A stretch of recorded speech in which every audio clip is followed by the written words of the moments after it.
मेरे चैनल बोलती कहानियाँ बाय ममता भट्ट में आप सभी का स्वागत है। आप सभी को क्रिसमस की बहुत बहुत शुभकामनाएं, बधाइयाँ। एंजॉय करिएगा इस छुट्टी को। और चलिए देखते हैं मेरा आज का व्लॉग। तो आज सुबह सुबह मैंने बना लिया आलू के गुटके, बढ़िया पहाड़ी स्टाइल, बहुत टेस्टी से, साथ में पूरियाँ, और उसी को लेके हम चल पड़े एक नई जर्नी में। सुबह की राम राम आप सभी को। कैसे हैं आप सब दोस्तों? आज तो हो गई मॉर्निंग से ही हपड़ और तपड़। So what is हपड़ तपड़? हपड़ तपड़ मतलब कितनी भयंकर भागदौड़ हो गई। एक तो मैंने बच्चों को प्रॉमिस कर दिया कि आलू के गुटके बनाऊंगी पहाड़ी वाले, तो वो मुझे बनाने थे। बट हाँ, सुनीता ने मेरे साथ साथ गरम गरम पूरियाँ बनाई, तो वो रेडी किया। और उसके बाद करनी थी नए डेस्टिनेशन में जाने के लिए पैकिंग, जो कि रात को मेरे को समय बिल्कुल नहीं मिल पाया था। और फिर मुझे जाना था ऑफिस। तो इतना सारा मैनेज करने के लिए पहले तो थोड़ा सा दिल घबराया, लेकिन फिर लंबी सांस ली, थोड़ा प्राणायाम किया और 1 बाय 1 अपने सारे काम निपटा दी चली गई। सब कुछ हो गया। अब जो बड़ा चैलेंज है मेरे लिए, क्योंकि ये प्लान सडन बना है, अचानक से बना है, तो मुझे बहुत बुरा भी लगता है, बहुत घबराहट भी होती है छुट्टी लेने में ऑफिस से, क्योंकि जहाँ हमको जाना है बहुत कोहरा हो रहा है सुबह और शाम के वक्त, तो हमें दिन में निकलना होगा, तो मुझे हाफ डे लेना होगा। Now next challenge is how I will take half day, how I will ask them. So let's see. चलिए आप भी मेरे चैलेंज में मेरे साथ, देखते हैं सफल होते हैं या विफल होते हैं। ये है हमारा टी टाइम, और आज हम सृष्टि के सिस्टर का बर्थडे सेलिब्रेट कर रहे थे और फिर मैं निकल पड़ी। तो अच्छी खबर ये है कि मैं सफल हुई, मुझे छुट्टी मिल गई और मैंने रीज़न बताया उन्हें। तो मैं निकल गई हूँ। कल छुट्टी है क्रिसमस डे की, और परसों एक दिन मुझे और छुट्टी लेनी पड़ेगी, तो वीकेंड मुझे मिल जाएगा। तो कहाँ जा रहे हैं हम, क्या हो रहा है, चलिए आप भी मेरे साथ चलो। घर पहुंचते ही सब तैयार थे और हमने फटाफट बिना टाइम वेस्ट किए अपनी जर्नी शुरू की। सुबह का बनाया हुआ जो कुछ भी था हम कार में ही लेके आ गए थे और बीच बीच में उसे खाते रहे। बहुत मज़ा आया हरी मिर्च के साथ। और तकरीबन 4 घंटे के बाद ये हो गए हमारे घर के पास के जंगल शुरू। तो अब जहाँ ये जंगल शुरू होते हैं, तो वहाँ ये पक्का है कि अब हम बहुत जल्दी अपने घर में एंटर करने वाले, अपने फार्म हाउस में पहुँचने वाले हैं। तो बहुत अच्छा लगता है यहाँ आते, ऐसा लगता है वाह क्या ऑक्सीजन मिल रही है, कितनी खूबसूरती है। तो हम थोड़ा देर ना यहाँ पे उतर भी जाते हैं इन जंगलों के बीच में। तो खड़े हो गए थे हम, मज़ा आ रहा था। थक गया। वो साइन दिखाओ, साइन।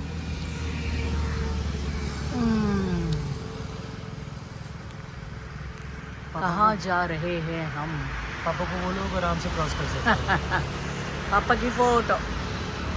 फिर जब हम चलने लगे तो बहुत सारे बंदर आ गए, तो हमने ना बची हुई पूरियाँ उनको आराम से बैठ के खिलाई। विंडो हम ज़्यादा नहीं खोल रहे थे, क्योंकि डर लगता है अटैक भी कर सकते हैं वो। तो छोटे छोटे बच्चे थे माँओं की गोद में, तो बहुत मज़ा आ रहा था। जितना मैक्सिमम हो सकता था हमने पूरियाँ इनको खिलाई। और बाकी जब 2-4 रह गए तो हमारे पास कुछ बहुत टेस्टी अमरूद थे, वो अमरूद हम लोग इनको दे के आए। तो बड़े प्रेम से बैठ के ये लोग खाते हैं, आप इनको कुछ भी खिलाइए ना। तो काफ़ी गाड़ी वाले लोग आते हैं यहाँ से, जो इन लोग को खाना इनके लिए स्पेशली लेके भी आते हैं, केले वगैरह लेके आते हैं, फ्रूट्स लेके आते हैं।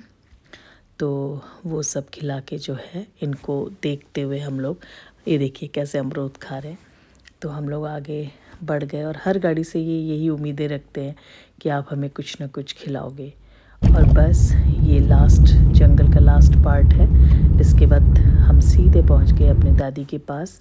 दादी उस वक्त बिल्कुल गहरी नींद में सोई हुई थी, इसलिए हमने उन्हें डिस्टर्ब करना ठीक नहीं समझा। एक बार देख लिया, और फिर जो है हम जाके थोड़ा देर चाय वाय लेके बैठ गए। तो चाचा हैं, चाचा डॉक्टर वर्तिका यानी कि यशु को कुछ ज्ञान की बातें समझा रहे हैं, और वो भी एक अच्छे स्टूडेंट की तरह सुन रही है। और तब तक भैया ने हमको नीचे बुला लिया।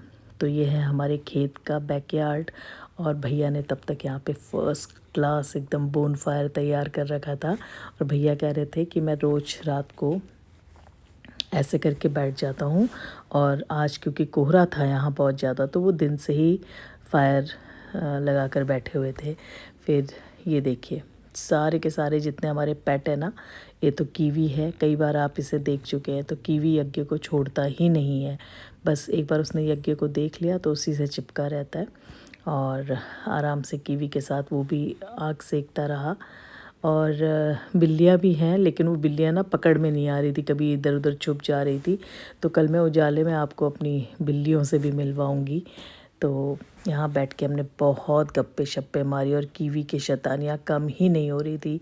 बच्चा ही है वो और ऐसा लगता है जैसे बहुत बातें करना चाहता है, कहना चाहता है कि क्यों इतने दिन दिन में आते हो, हाँ क्यों इतना लेट लेट आते हो यहाँ पे। तो आराम से उनको भी गर्मी लग रही थी। मैंने कहा मैं भी तो ज़रा अपना चेहरा दिखा दूँ। और मैंने ये दिखाया कि मैं भी यहाँ पे खड़ी हूँ। फिर धीरे धीरे सब आने लगे। भाभी जी भी आके बैठ गई, यशु बैठ गई, बच्चे बैठ गए और भैया हमें बहुत सारी चीज़ें बताने लगे कि बोन फायर में आप कैसे आलू भून के खा सकते हो और हमारे कुछ पहाड़ी फ्रूट्स वो होते हैं उनको भी खा सकते हो। फिर सबने खाना खाया और सुभाष क्योंकि मम्मी पापा भक्त हैं तो वो ईजा के साथ बैठ के खा रहे थे और ईजा उनसे खूब सारी बातें कर रही थी। और फिर रात हो गई काफ़ी। तो दोस्तों अब तो आपने देख लिया कि मैं आ गई हूँ अपने फार्म हाउस हल्द्वानी, अपने ससुराल में। और यहाँ कैसी ठंड हो रही है ना, मैं आपको बता नहीं सकती, कड़ाके की ठंड। ऐसा लग रहा है बस एनी मोमेंट यहाँ पे स्नोफॉल हो जाएगा। तो हालांकि हम सब रजाई में घुसे हुए हैं, लेकिन मुझे लग रहा है ना इससे भी नहीं होगा रात को। तो फटाफट सोने की तैयारी कर रहे हैं। अभी सिर्फ 9 बजे हैं, लेकिन यहाँ तो ऐसा लग रहा है जैसे बस बिल्कुल सुनसान हो चुका है। तो सोते हैं, दिन भर के आज बहुत थके भी हुए हैं और आपसे फिर मुलाकात होगी। आप बताइएगा कैसा लगा ये व्लॉग। आशा करती हूँ आपने इस ब्लॉग को भी एंजॉय किया होगा दोस्तों। अगर आप पहली बार मेरा चैनल देख रहे हैं तो प्लीज़ इसे सब्सक्राइब करिएगा और बेल आइकन दबाना बिल्कुल मत भूलिएगा। मेरे व्लॉग फैमिली व्लॉग हैं और आप हमेशा इसको एंजॉय करते रहिए।